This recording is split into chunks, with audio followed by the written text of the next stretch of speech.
So hi guys, this is Navdeep here. This is my fourth lecture on the world history.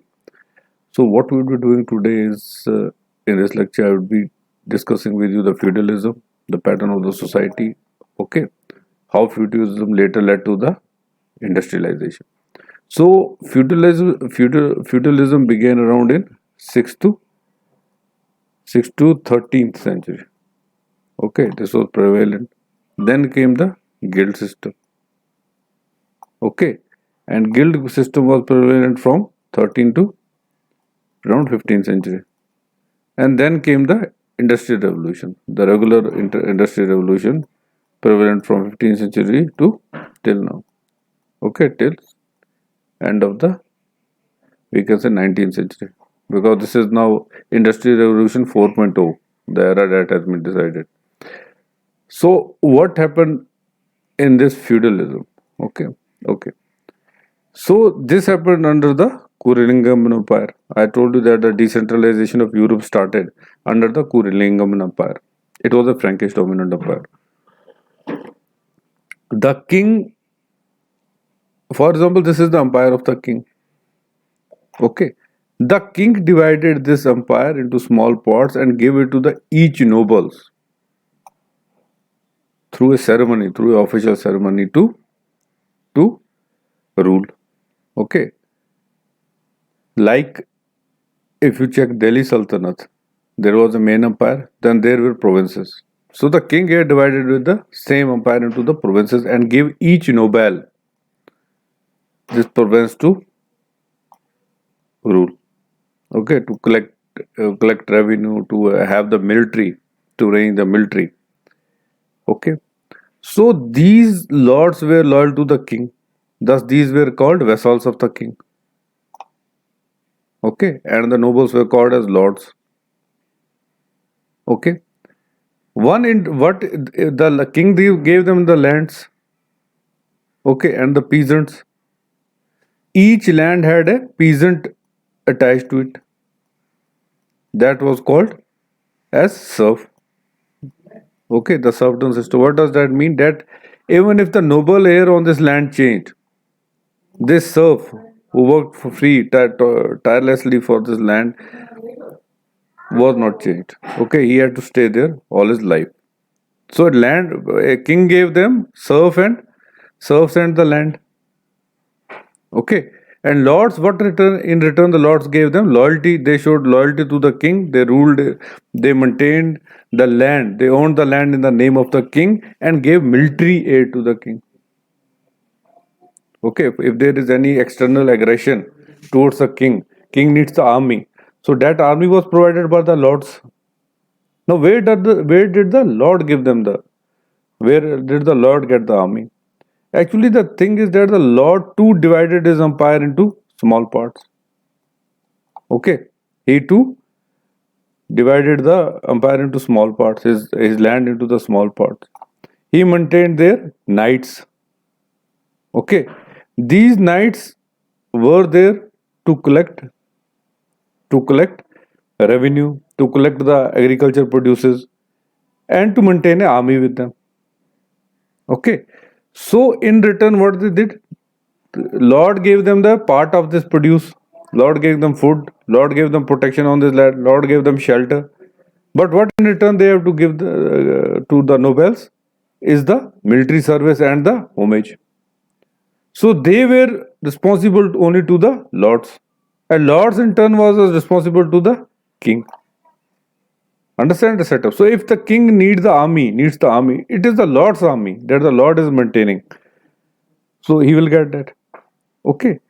So what happened on this land, the pieces of lands? One was the serfs that the lord gave to the nobles. Another were the small peasants that cultivated the land on the pay of the certain revenue, certain rent.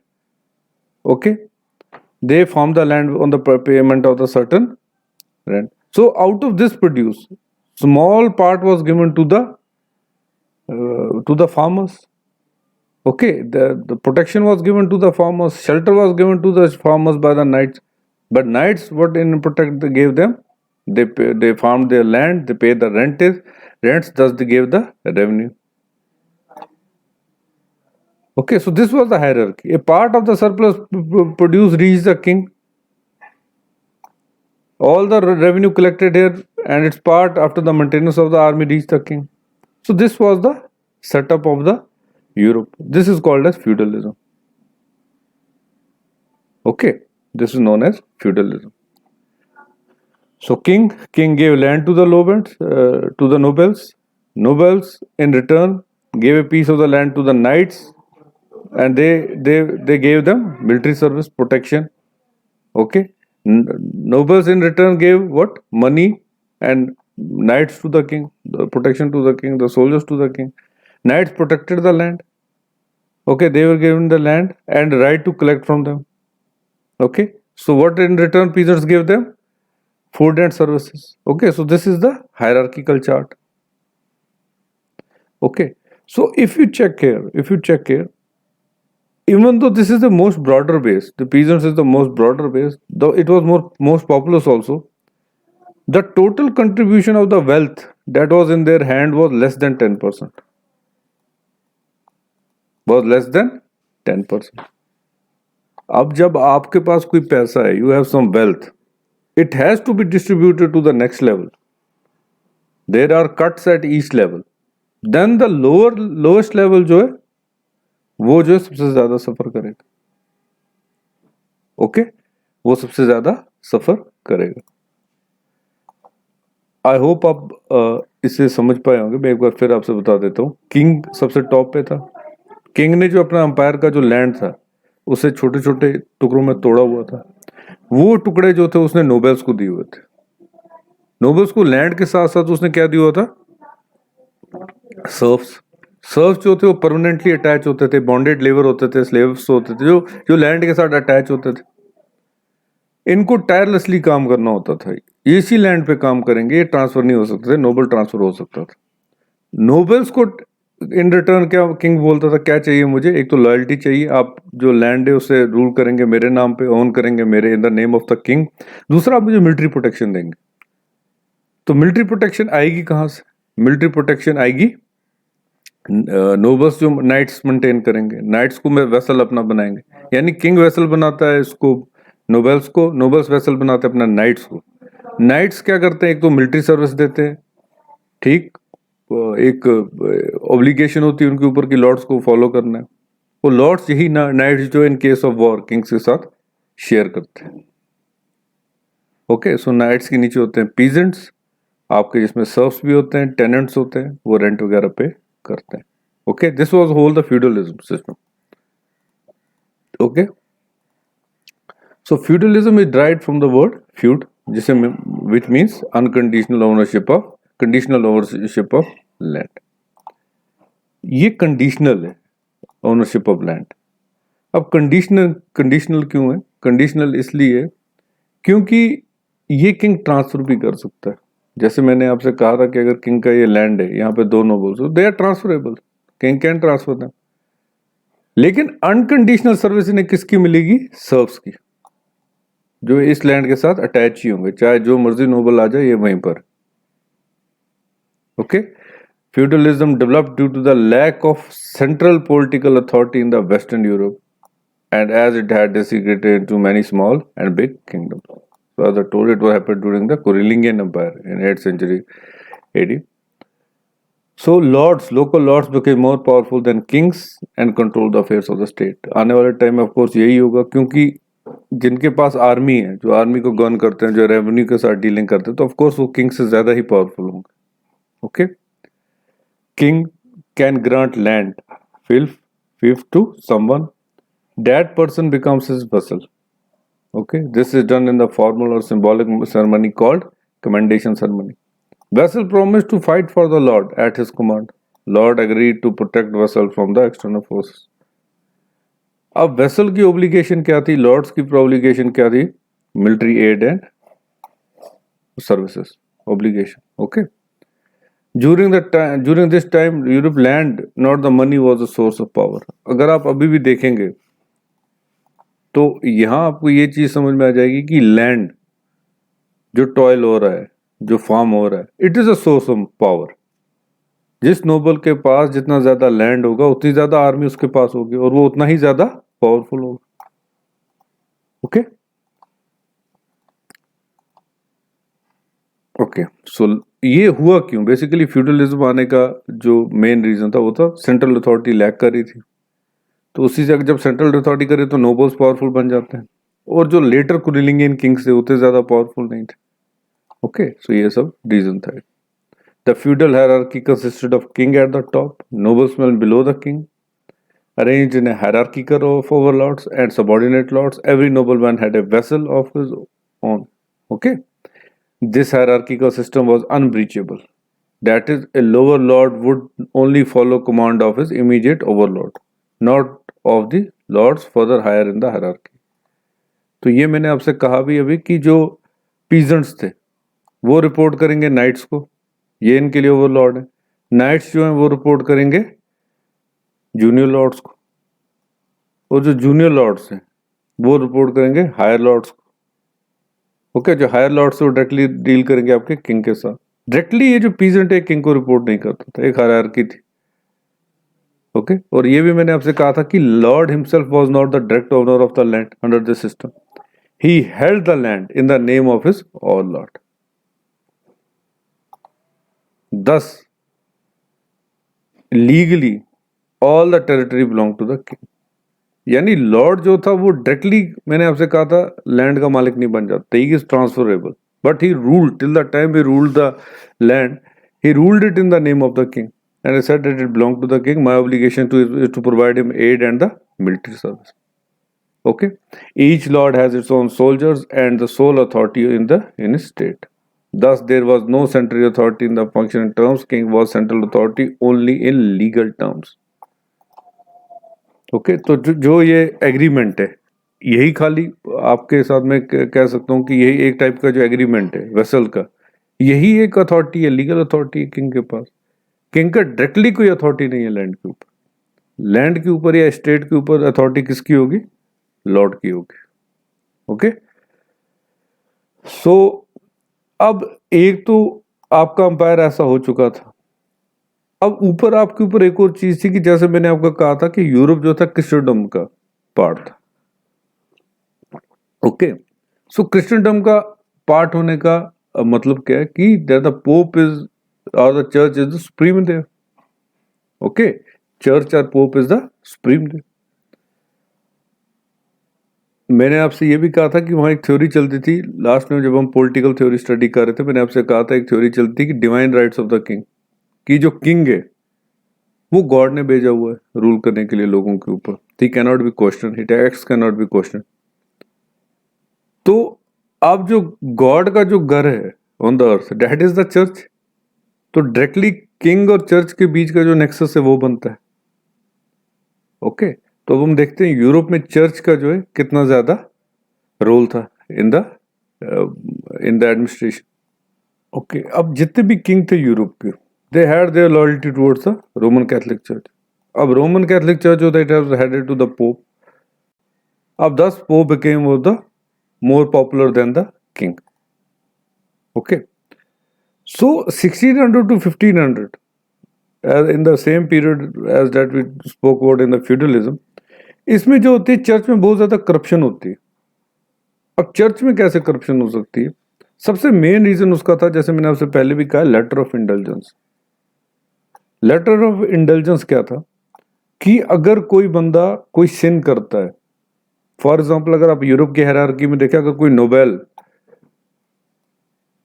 कोई Lord कोई सिन करता है, now he has a lot of money, तो ये क्या कर सकता है? ये चर्च को मनी दे सकता है, और इन रिटर्न इसको चर्च क्या करेगा? लेटर ऑफ इंडल्जेंस इशू करेगा कि जो इसके सिंस है वो माफ किए जाए। Okay, so this became the base of corruption in the church. और उसके साथ साथ जैसे ही आप ये कहते हैं कि church is the superior, church में जाने के लिए, चर्च की पोस्ट के लिए आप पैसे चार्ज करने लगते हैं। ओके, और जैसे मैंने आपको लास्ट लेक्चर में ही बताया था कि 1/3 of the land in Europe belong to the church. तो जो उस पर रेवेन्यू आता था वो भी चर्च का था। तो church owned and amassed huge property. Money for every ritual church लेने लग गया। लेटर ऑफ इंडल्जेंस डिस्कस हो गए। Church was the only institute for education taught letter. अब आपको ये पता ही होगा कि जो बाइबल थी, before reformation it was only available in Latin language. अब लैटिन लैंग्वेज जो थी ये सिर्फ चर्च में पढ़ाई जाती थी। सो अगर किसी को प्रीस्ट बनना है तो उसको पहले चर्च के इंस्टीट्यूट में एजुकेशन लेनी हो, लैटिन पढ़नी हो। लेकिन अब इन्होंने क्या शुरू कर दिया था, जो हायर ऑफिसर्स थे चर्च के, उन्होंने इसके लिए भी पैसा चार्ज करना शुरू कर दिया, तो करप्शन एजुकेशन में भी आ गई थी। ओके, अब चर्च ने एक नया रूल भी बना दिया था यूरोप में अराउंड 1000 AD कि जो कॉमनर्स है उनको आके अपने सिंस जो है फादर के सामने कंपलसरी कन्फेस करने। अब इसमें क्या हो रहा है कि अगर कोई बंदा है, अगर किसी ने चोरी वगैरह की हुई है और वो फादर के पास जा रहा है, वो अपना सिन कन्फेस कर रहा है, तो वो फादर उसे चार्ज करता है, उससे कहता है कि हाँ ये जो तेरा सिन है इसके लिए तेरे को लेटर ऑफ इंडल्जेंस मिल जाएगी, बट यू हैव टू पे सर्टेन अमाउंट। ओके, वो जो चर्च के ऑफिशियल्स थे, क्योंकि जब आपके पास एक वेल्थ अमास हो चुकी है, जब आपके पास बहुत ज्यादा पैसा आ चुका है, तो आप of course they lived like a very lavish life, they lived like एक प्रिंसेस। अब मैंने आपसे ये भी कहा था during the era of the renaissance, जब हम पढ़ रहे थे, कि जो इथिकल थिंकिंग है आपकी, जो लॉजिकल रीजनिंग है आपकी, उसे चर्च जो डिस्क्लोज करता था। चर्च ने कह दिया था कि अगर अर्थ फ्लैट है तो सारे जितने भी यूरोप के जितने इंडिविजुअल्स हैं सबको मानना है कि अर्थ फ्लैट है, there is no question against it. मैंने आपसे कहा था कि अगर कोई चर्च की अथॉरिटी को क्वेश्चन करता है, he has to be burned alive. Okay, so अब उसे चार्ज किया जाता तो उस चार्ज को कहते थे हस्ती। ओके, सो लॉजिकल रीजनिंग जो थी उसे भी डिस्करेज करते। अब ये जो फ्यूडल सिस्टम है जो हमने अभी किया, from king to the serfs to the tenants to the soldiers and including vassals in between, अभी एंड कैसे हुआ? एंड ऐसे हो गया कि किंग चार्ल्स वन स्पेन में और लुइस 10 थे आपके फ्रांस में। ओके, ये क्या करते हैं, ये स्लेवरी को अबॉलिश कर देते हैं। ये एक रीजन था इसका। जब ये स्लेवरी को दोनों अबॉलिश कर देते हैं तो जो सर्व्स है वो फ्री हो जाते हैं, सर्व्स फ्री हो जाते हैं। अब देखिए, अब सर्व अभी तक जो था प्रोटेक्शन एंड फूड जी पे जीता था, अब वो फ्री हो चुका है, but he has to earn something to it. Okay, England में क्या होता है, इंग्लैंड में इसी 12 एंड 13 सेंचुरी में मैग्ना कार्टा जो होता है डॉक्यूमेंट, जैसे आपको पता है रिटन डॉक्यूमेंट आता है, ये क्या करता है, मैग्ना कार्टा क्या करता है, ये इंडिविजुअल को राइट्स एंड लिबर्टीज देता है इंग्लैंड में। This was approved by the king. Okay, तो जब लोगों को अपने राइट्स और लीगल राइट्स और इंडिविजुअल राइट्स के बारे में पता लगता है, तो why should they work for less, why should be they bonded to something? This happened in England, so they set also free, they were also free. Okay, king Henry second के ये सब रिफॉर्म्स थे England में, ये भी आप याद रखें। चार्ल्स वन के थे स्पेन में, लुइस 10 के थे फ्रांस में।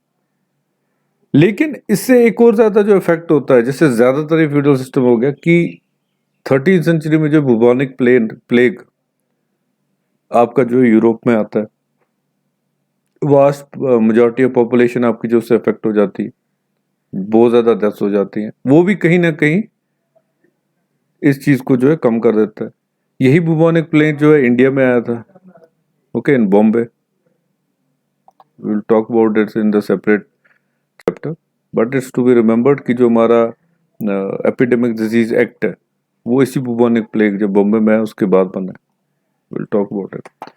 अब 1350s या 1340s टू बी प्रिसाइज और 1450s के बीच में क्या होता है, इंग्लैंड और फ्रांस के बीच में बहुत सारी लड़ाई होती है, जिसको 100 Years of War कहा जाता है। 100 Years of War। ओके, अब जब 100 Years of War होती है तो इन्हें और सोल्जर्स चाहिए होते हैं। तो पीजर्स जो है डायरेक्टली किस में रिक्रूट होते हैं? आर्मी में। तो कहीं ना कहीं जो फ्यूडल सिस्टम का जो सेटअप था वो डिक्लाइन हो गया। ओके, वो डिक्लाइन हो गया। लेकिन इससे पहले ही 1314 से पहले क्या होता है, 700 में जो था, आपको मैंने कहा था कि जो इंग्लैंड था, जो आपका यूरोप था, ये कॉन्टेक्ट में आ गया था अरब्स के। टिल 1100 या 1200 में हम देखेंगे कि उनके कहीं ना कहीं टाउन क्राफ्ट्स का जो असर पड़ने लग गया था। अब जब एक बार जो आपका आपका जो पीजेंट है या जो आपका सर्फ है वो फ्री हो जाता है, तो ऑफ कोर्स उसको कुछ और भी करना है कमाने के लिए। तो पीजर्स जो है वो काम शुरू करते हैं to work as artisans, that is craftsman, as a craftsman वो बनते। For example they learn new trades, for example like cobblers, shoe makers, okay, cobbler shoemakers, like we can say tailors, like cloth merchants, okay, like cloth weavers। तो different काम वो पकड़ लेते हैं, different trades वो पकड़ लेते हैं। तो फॉर एग्जाम्पल अगर ये एरिया है, तो इस एरिया में जो पीजेंट्स थे वो यहाँ शू मेकर्स बैठते हैं, यहाँ पर ब्रोंज मेकर्स बैठते हैं, यहाँ पे ज्वेलर्स के ज्वेलरी के रिलेटेड जो काम करते हैं वो बैठते हैं, यहाँ पे हाउस मेकर्स जो बैठते हैं। Okay, so they divide the areas. अब जो ये प्रोड्यूस करते हैं उसे बाहर सेल करने, जो आपका कॉटन वीवर प्रोड्यूस करेगा वो बाहर सेल होना। तो इसी कॉलोनी के आसपास मर्चेंट्स भी रहने लगते हैं, मर्चेंट्स भी सेल होना शुरू हो जाते हैं। अब इन्हें अपने राइट्स बचाने थे, क्योंकि प्रोड्यूस जो थी एकदम इंक्रीज हो चुकी थी। अब वो एरा नहीं रहा था जैसे जो फ्यूडलिज्म में था, एग्रीकल्चर का एरा था, एग्रीकल्चर प्रोड्यूस का एरा था। लेकिन जो अब आपका एरा आया हुआ है, ये एरा जो है अब प्रोडक्शन का आ रहा है। तो उतनी प्रोडक्शन नहीं है जितनी इंडस्ट्रियल रेवोल्यूशन में थी, लेकिन प्रोडक्शन का एरा है। तो ये लोग क्या करते हैं, अपने आप को प्रोटेक्ट करने के लिए गिल्ड्स बना देते हैं। गिल्ड्स क्या हो गया, एक टाइप की यूनियंस हो गए। अब जैसे स्टार्टिंग में यहां पर 5 बंदे ऐसे थे जो कॉटन वीविंग का काम करते थे, फॉर एग्जाम्पल, और इसके आसपास जो मर्चेंट्स थे वो 3 थे, फॉर एग्जाम्पल 1 3 थे। तो ये आपस में एक गिल्ड बना लेते हैं। अब अगर किसी नए बंदे को कॉटन का काम करने के लिए आना है, तो उनको इनसे जो गिल्ड है, इनका जो एसोसिएशन है, उससे परमिशन लेनी होगी। ओके, तो ये इमरजेंस वहां पे आ गई। अब अगर इस बंदे को, किसी बंदे को कोई और काम करने के लिए छोड़ना भी है, तो भी उनको गिल्ड की परमिशन लेनी है, और जिस काम करना है उसमें जाने के लिए गिल्ड की परमिशन लेनी। तो जो एरिया था उसमें जो कॉटन का काम करेंगे वो यही गिल्ड कर सकता है, कोई और नहीं कर सकता। तो जब ये एक एरिया में पर्टिकुलरली रहने लगे, एक गिल्ड्स रहने लगे, तो वहां के आसपास फिर डेवलपमेंट हुई, वहां पे यूनिवर्सिटीज बनी। जो यूनिवर्सिटी ऑफ ऑक्सफोर्ड है इंग्लैंड की, वो ऐसी बनी। आई होप आप जो एक गिल्ड सिस्टम समझ गए होंगे। मैं फिर आपको बता देता हूँ कि जो आपके वर्कर्स थे, जैसे फॉर एग्जाम्पल शू मेकर्स थे, for example total shoe makers जो थे वो 10 थे। तो ये एक साथ रहने लगे, इनकी एक एसोसिएशन बन गई। यही डिसाइड करते थे कि प्राइस क्या होगी नया शूज जो हम बनाएंगे, ओके, और कितने बनाएंगे। तो प्रोडक्शन और प्राइस दोनों के दोनों ये डिसाइड करेंगे। और जो इनका जो शूज के साथ डीलिंग करेंगे वो मर्चेंट्स, फॉर एग्जांपल 3 है नंबर, मर्चेंट 1, मर्चेंट 2, मर्चेंट 3, तो वो सेल इनका प्रोडक्ट यही करेंगे। तो ये जो गिल्ड था शू मेकर्स का, ये शू मेकिंग के साथ ही डील करता था। ओके, लेकिन अगर किसी नए बंदे को एंट्री लेनी है शू मेकिंग इंडस्ट्री में ये इसे कह सकते हैं, इंडस्ट्री तो नहीं कह सकते, गिल्ड में, तो उससे पहले ये मेंबर्स जितने 10 एग्जिस्टिंग मेंबर्स ये अप्रूव करने चाहिए। अब प्रॉब्लम क्या होगी, एक प्राइस आप रेगुलेट करते थे, तो जब आप प्राइस रेगुलेट करेंगे तो क्वालिटी भी आप ही रेगुलेट करेंगे, ठीक, ओके। तो अगर आप प्रोटेक्शन कंट्रोल कर रहे हैं तो डिमांड सप्लाई भी आप ही कंट्रोल कर रहे हैं। अब देखिए आपकी ये जो चीज है, एक तो आपका आने का एंट्री का रूल बहुत स्ट्रिक्ट है, लेकिन आपकी प्रोडक्शन जो है वो स्टैग्नेंट है, जो आपकी प्राइसेस है वो स्टैग्नेंट है, वो आप डिसाइड करते, पॉपुलेशन बढ़ रही है, तो कहीं ना कहीं एक स्टेज ऐसा आएगा जब ये गिल्ड सिस्टम क्या हो जाता है, फेल। जब आपकी डिमांड मेट नहीं हो रही है, जब आपके प्राइसेस कंट्रोल में, तो ये सिस्टम कोलैप्स कर जाता है, ओके। और ये किसको वेव देता है, आके इंडस्ट्रीज को, बड़ी इंडस्ट्रीज को, ओके। सो फ्यूडलिज्म एग्रीकल्चर के साथ डील करता था, फिर आपका गिल्ड सिस्टम प्रोडक्ट्स के साथ डील करता था, इंडस्ट्रियलाइजेशन मास प्रोडक्ट के साथ डील करता था, उसके एक और जो आगे जाके सिरा जुड़ा वो ये कॉलोनियलिज्म था और कैपिटलिज्म था, ओके। सो जो नेक्स्ट है वो हमें देखना है कि rise in the influence of merchant. अब गिल्ड सिस्टम के बाद जो है मर्चेंट क्लास का जो इन्फ्लुएंस बढ़ा, उसके बारे में अब हम देखते हैं कि वो इन्फ्लुएंस बढ़ने का रीजन क्या था और हुआ क्या। क्लास मैंने आपसे ये कह दिया था कि जो मर्चेंट क्लास थी ये डीलिंग करती थी गिल्ड के साथ, ओके। अब ये गिल्ड्स कब बने थे, ये गिल्ड्स उन्हीं पीजेंट्स के बने थे जो फ्यूडलिज्म को तोड़ के डिक्लाइन के बाद शहर आ गए थे, टाउन्स में आ गए थे, छोटे छोटे टाउन, ओके। अब वर्कफोर्स जो थी गिल्ड्स के टाइम पे बहुत ज्यादा इंक्रीज हो चुकी थी, ओके। अब मर्चेंट्स जो इसके साथ डील कर रहे थे, गिल्ड्स के साथ डील कर रहे थे, ऑफ कोर्स जैसे मैंने आपसे कहा कि प्रोडक्शन जो थी बहुत कंट्रोल में थी, प्राइसेस कंट्रोल में थी, तो मैक्सिमम जो शेयर था वो मर्चेंट्स के पास जाता था, मर्चेंट्स बिकेम रिच। अब लैंड की वैल्यू जो थी बिल्कुल आपकी कम हो चुकी थी, अब वैल्यू किसकी थी, रियल टाइम मनी की, जो रियल मनी है। अब रियल मनी किनके पास था, मर्चेंट क्लास के पास। तो ऐसे ही आपका जो मर्चेंट क्लास है उसका इन्फ्लुएंस जो है वो बढ़ता गया, ओके। अब इससे हुआ क्या, गिल्ड सिस्टम का एक जो बड़ा इन्फ्लुएंस रहा वो था कि cash based economic system was introduced in the towns and life revolved on the money rather than land, okay. Land पे क्या होता था, अब सिर्फ जो लैंड था, लैंड पे आपके जो है कैश क्रॉप्स ग्रो होते थे, और ये कैश क्रॉप जो थे इन गिल्ड्स को क्या करते थे, प्रोड्यूस रॉ मटेरियल्स। तो इससे पीजेंट्स को भी टाइमली क्या मिल जाती थी, पेमेंट मिल जाती थी, और इन्हें रॉ मटेरियल मिल जाता था, okay. The profits in form of money could be reinvested in trade and industry unlike the ideal wealth in form of gold and silver. अब अगर किसी मर्चेंट के पास वेल्थ इकट्ठी हो जाती तो एक्सप्लोरेशन को दे देता था, ताकि और लैंड और नया land, new land, non crystal land जिसे कहा जाता था, वो एक्सप्लोर करे और वहां पर उनके प्रोडक्ट सेंड करे।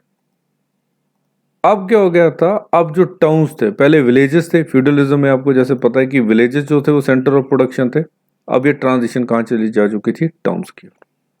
और टाउन्स में अब यहाँ पे लॉर्ड्स जो पावरफुल होते थे, अब यहाँ पे मर्चेंट क्लास जो है वो पावरफुल होने लगे, ओके।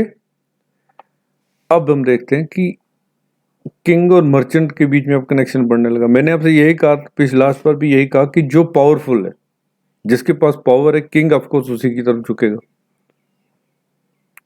तो पहले किंग और लॉर्ड्स का एक नेक्सस होता था, अब किंग और मर्चेंट का एक नेक्सस बनने लगा, ओके। अब जो अब क्योंकि एडवांसमेंट ऑफ साइंस बहुत जरूरी थी एक्सप्लोरेशंस के लिए, जो मर्चेंट्स को चाहिए थी, तो मर्चेंट्स चाहते थे कि जो चर्च है, चर्च का इंटरफेरेंस जो बहुत ज्यादा कम हो जाए, ओके। लेकिन कहीं ना कहीं जो सफरर था वो अभी भी एक पीजेंट था, अभी भी एक छोटा वर्कर था। तो उन्होंने क्या किया, ये जो फ्यूडल सिस्टम नया बना था, जो आपका एक नया एक गिल्ड सिस्टम बना था, जो आपका नया ये सेटअप बना हुआ था, इसके खिलाफ प्रोटेस्ट करना शुरू कर दिया। ओके, तो ऐसे इनके पावर थोड़े बहुत डिक्लाइन होने शुरू हो गए। लेकिन जो मेन रीजन था डिक्लाइन होने का आपके गिल्ड सिस्टम का, वो था जैसे मैंने आपसे कहा कि गिल्ड सिस्टम में प्रोडक्शन जो है वो मैनेज गिल्ड करता था कि प्रोडक्ट की प्रोडक्शन कितनी होगी, प्राइजेस वो गवर्न करते थे। तो इन दोनों से जो थी कहीं ना कहीं लार्ज पॉपुलेशन था जो प्रोडक्ट्स पहुंचते नहीं थे, तो there was need of the industrial revolution. Okay, अब कहीं ना कहीं ये भी हो चुका था कि जो वर्कर्स जो थे वो कम हो रहे थे क्योंकि पॉपुलेशन कम थी। अब ये सोचा जा रहा था कि जो मशीन्स है, मशीन्स अब जो है इंसान की जगह ले ताकि प्रोडक्शन जो है और एफिशिएंट बने, प्रोडक्शन और ज्यादा हो। ओके, क्योंकि आपकी जो गिल्ड्स थी वो तो डिमांड फुलफिल कर नहीं रही थी। अब कॉटन वर्क्स में क्या हो गया, क्लॉथ के वर्क में क्या हो गया, फ्लाइंग शटर की इन्वेंशन हो चुकी थी। ये जो था हाइड्रो पावर पे काम करता था फ्लाइंग शटल क्लॉथ वीविंग में, इससे क्लॉथ प्रोडक्शन जो थी बहुत ज्यादा बढ़ चुकी थी। इसी के बाद इसका और आगे एडवांसमेंट होती है, आते हैं पावर लूम्स। पावर लूम्स जो थे ये स्टीम इंजन पे चलते हैं, थॉमस न्यूकॉम के आपके स्टीम इंजन पे। तो पावर लूम्स से और ज्यादा प्रोडक्शन बढ़ गई। अब ये स्टीम इंजन को पावर कौन करता था, कोल करता था। कोल जो था वो इजिली अवेलेबल था इंग्लैंड में। तो आप समझ रहे हैं कि कहीं ना कहीं रॉ मटेरियल भी था आपके पास और टेक्नोलॉजी एडवांसमेंट हो चुकी थी। फ्लाइंग शटल से आप पावर लूम्स तक जा चुके हैं। तो इससे आपकी प्रोडक्शन कई फोल्ड्स बढ़ेगी, और जब आपकी प्रोडक्शन बढ़ेगी आपको नए रीजन्स भी मिल रहे हैं, आपको रॉ मटेरियल इजिली मिल रहा है, तो एक रेवोल्यूशन बनेगी जिसे हम कहते हैं industrial revolution. Okay, England already had a people with a raised standard of living than other European nations, which generated demand. अब गिल्ड सिस्टम, जो इंग्लैंड के लोगों का जो स्टैंडर्ड था वो कहीं ना कहीं यूरोप, बाकी यूरोपियों से जो था बहुत ज्यादा आगे था। गिल्ड जो था इनकी डिमांड को और इनकी क्वांटिटी को मैच नहीं कर पा रहा था, तो इसलिए इनको क्या चाहिए था, industrial made, machine made goods.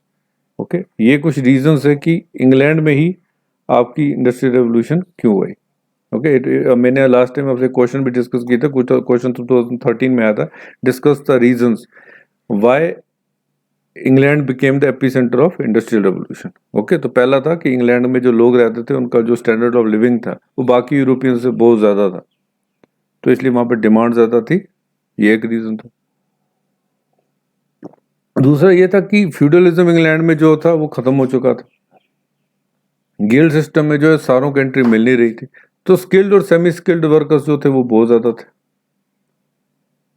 Okay, England का जो बाकी का एरिया अगर आप देखें, जैसे मैंने आपसे कहा था, जिसे आप रूरल एरिया बोलेंगे, वहां पर कोल बहुत ज्यादा मिल चुका था और वो था भी सी के किनारे।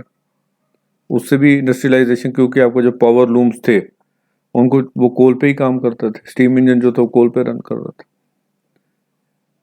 और ये भी बात आपको पता होगा कि चर्च ने थ्रू ट्रीटी ऑफ वर्सलेस के क्या हुआ था, वर्ल्ड को दो हिस्सों में तोड़ा हुआ था, eastern and the western and the eastern. Western वाला जो था स्पेन को दिया था और ईस्टर्न वाला फॉर द एक्सप्लोरेशन किसको दिया था, इंग्लैंड को दिया हुआ था। ओके, तो इनके पास सी रूट्स भी थे, मोनोपोली भी थी, और बेस्ट सी जो शिपिंग है, सी मेकिंग जो है वो इंग्लैंड के पास थे। ओके, अब इनके पास कौन कौन सी कॉलोनीज थी, इंडिया जैसी रिच कॉलोनीज थी जो कि रॉ मटेरियल भी इन दे रही थी। और इंग्लैंड में एक और चीज ये थी कि मैग्ना कार्टा आ चुका था, लीगल राइट्स के बारे में पता था लोगों को, तो टैक्स पॉलिसी जो थी वो ऑलरेडी इन प्लेस थी। चर्च से जो था अपने आप को तोड़ चुका था इंग्लैंड। अब क्या हो चुका था, यहाँ पे इनोवेशन और रिसर्च पे कोई भी रिस्ट्रिक्शन नहीं थी। तो ये सब जो है एक रीजंस थे कि इंग्लैंड में ही पहले इंडस्ट्रियलाइजेशन शुरू क्यों हुई। सबसे पहले डिमांड ज्यादा थी, फ्यूडलिज्म के अबॉलिशन हो चुका था, गिल्ड सिस्टम में सबको जॉब मिल नहीं रहा था, स्किल्ड एंड अनस्किल्ड वर्कर्स बहुत ज्यादा थे। इंग्लैंड में जो था प्रॉक्सिमिटी ऑफ कोल में रहता था। ओके, रिसोर्सेज जो थे उसके पास ही थे ज्यादा। चौथा, मोनोपोली भी थी सी रूट्स पे, शिप बिल्डिंग इंडस्ट्री बहुत ज्यादा एडवांस थी। पांचवा, यूरोपियन कंट्रीज को सरपास कर चुका था कॉलोनाइजेशन पे। मेजॉरिटी जो कंट्रीज उस पे जो था कॉलोनी जो थी वो यूरोप में इंग्लैंड की थी। आपकी इंडिया जैसी जो रिच कंट्रीज है वो भी इंग्लैंड की ही कॉलोनीज थी। छठा, राइट्स बहुत ज़्यादा लोगों को पता थे, तो जो पॉलिसीज बनती थी वो पीपल फ्रेंडली होती थी। ऐसी जो टैक्स होती थी, टैक्स पॉलिसीज बनती थी वो भी बहुत फ्रेंडली थी। सातवां, चर्च से अपने आप को इंग्लैंड तोड़ चुका था और अब जो थे यहाँ पे रिसर्च एंड इनोवेशन पे कोई भी जो थी रोक टोक नहीं थी। नाउ अगली जो क्वेश्चन आता है वो what are the advantages of industrialisation.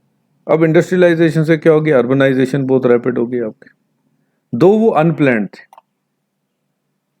जैसे जो आपके फैक्ट्री के इर्द गिर्द लोग रहते थे स्टार्टिंग में, जिन्हें बूमिंग टाउन्स भी कहते थे, फॉर एग्जाम्पल आपका मैनचेस्टर है, वहां पे आसपास जो लोग रहते थे वहां पे सिस्टम नहीं था, ड्रेनेज नहीं था, सीवेज नहीं था, आपके रोड्स प्रॉब्लम नहीं थे, तो वहां पे बहुत ज्यादा बीमारियां फैलती थी, लोग बहुत मरे भी।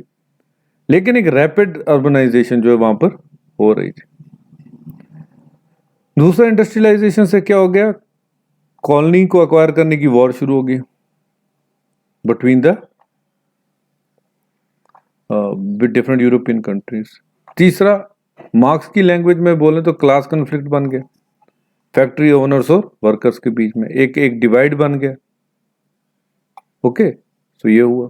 It enable creation of middle class in Europe.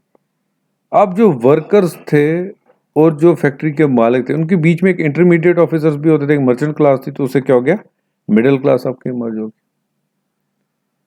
More and more slums came in England, which later became booming towns like Manchester. Okay, so next जो हमारा चैप्टर जो हम कल डिस्कस करेंगे, मेरे अगले लेक्चर में डिस्कस करेंगे, that is French revolution. Till then, thank you very much.